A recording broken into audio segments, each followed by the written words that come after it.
When it says here in verse 10, it says, "For he that would love life and see good days," that man that went out with his inheritance did not love the life. He enjoyed it for what, a short time, but he wasn't enjoying good days for a while, and he had to end up coming back. All right.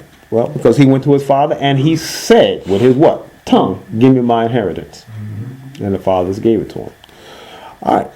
So he that would love life and see good days, let him refrain his tongue from evil and his lips from speaking what? Guile. All right. That tongue, that mouth. All right. Verse 11. Let him eschew evil. In other words, let him turn away or not enjoy it. All right. Because some people enjoy evil. Keeping up drama. Some people love it. Love the drama. All right. So you have to not like it. And what's sad about it is, and I tell you, this is why I know we are living in a very corrupt world, because our world trains us to this. I would not do certain things, but then sometimes you go and you get caught up in some of these soap operas and these TV shows. You watch some of these, and how they manipulating their lives and doing certain things, and you sit there and you watch all those shows, and you're like, and people are getting joy out of it. And they watch all this Housewives or I don't know, Mexico, whatever the case would be. But they got all these different housewives and everything, and they do have problems. And people enjoy watching that stuff. They enjoy, they feasting off of that. Yeah, you just, I ain't gonna act like that, but I enjoy watching it. And you gotta just, no, that ain't something that you wanna endorse. Don't let that get into your spirit. Right? So you gotta not like it. And because you're gonna watch something that you are feeling entertained by. I'm getting some happy or joy out of it. Pleasure. Watching some pleasure, watching this stuff. So you gotta look at it and go, you know what, man, do we have to watch this? Can we, let's watch something else. And so we have to, eschew evil, not enjoy it, and do good. Let him seek peace and ensue it. So you have to want for peace, and you have to ensue it. You have to chase after it. I have to try to be active in trying to produce it, not just saying, "I wish people could get together. I wish we could." No, well, this is how we're going to do it. This is I have a plan. I have an idea. 12. For the eyes of the Lord are over the righteous, and his ears are open unto their prayers. And the face of the Lord is against them that do what? Evil. There you go. So when you look at this, you say, all right, the eyes of the Lord are over the who? The righteous. God sees everything. And we use the example of Joseph. Joseph was not doing anything wrong. And Joseph was suffering in spite of that. But God's eyes were what? On Joseph. I know what Joseph can go through. I know what he's going to be all right. But look, he's been sold. His brothers hate him. Don't worry, he's going to be all right. I see Joseph. I got my eyes right on him. Job, the devil's, try to go out, and God's looking at Job, and then look and say, well, did you consider Job? And the devil said, yes, I did, but I can't get to him. And God says, all right, I'm going to remove the hedge. That God never took his eyes off of Job, even though he removed the protection. Right? And that's an important thing to keep in mind. So when we go through our difficult times, now we look at Paul, we look at Peter, who we're studying now. All right, both of them were great men of God, and both of them enjoyed suffering. And I say enjoy suffering because they said that they counted it what? Sure. To suffer for the Lord.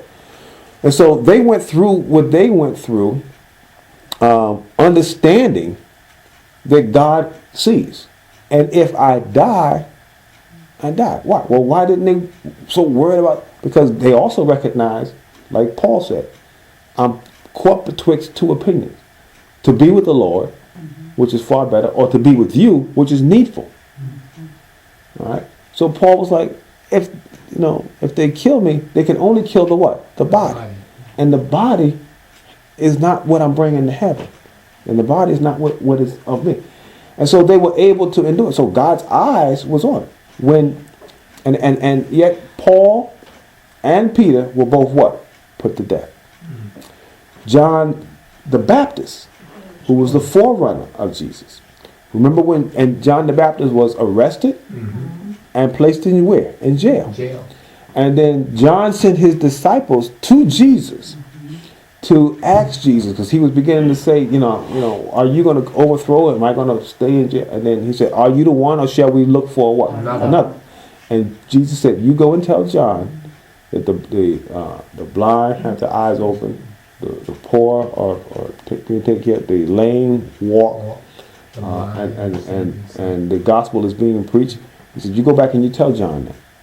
And John received that message, and I'm sure that he, fortified himself. And then Jesus said, of them born of woman, there was never anyone greater, no prophet greater than John.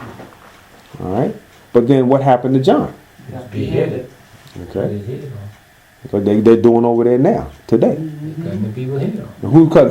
What religious group is doing this? Muslims. Right? All these people, all right? But those are the same people that say that God is not a father and has no son. So you got to keep an eye on that stuff, all right? And so, but yet in all of that, God's eyes was on the righteous. God saw John the Baptist, and see, and that's the part that we can't sometimes grasp, because our world says, well, God must have forsaken him to let him die like that. No. God did not forsake him, but God recognized John was too good for this world, and took him out. I'm bringing you home. And so basically from the Lord's standpoint, the Lord is like, I'm just going to let him go into his real sleep. So when a person is sleeping, you don't like, oh my goodness, they fell asleep, they're not moving. They just, that they're going to wake up. But usually when they wake up back into what? This world. When we fall asleep in death, we go to sleep in this world, but we wake where? In heaven. That's all it is. It's just another sleeping and waking. We wake up into eternity. All right? And I'm going to have to stop there because we're past our time. And unfortunately, we did not get into, we got a little bit into the suffering, and we didn't even touch the part about the underworld yet. So on next week, the Lord willing, we'll deal more with the suffering, and then we'll talk a little bit about that underworld. What are they talking about where Jesus went and preached to the souls that were under the earth? All right, we'll talk about that on next week. Any other comments or questions?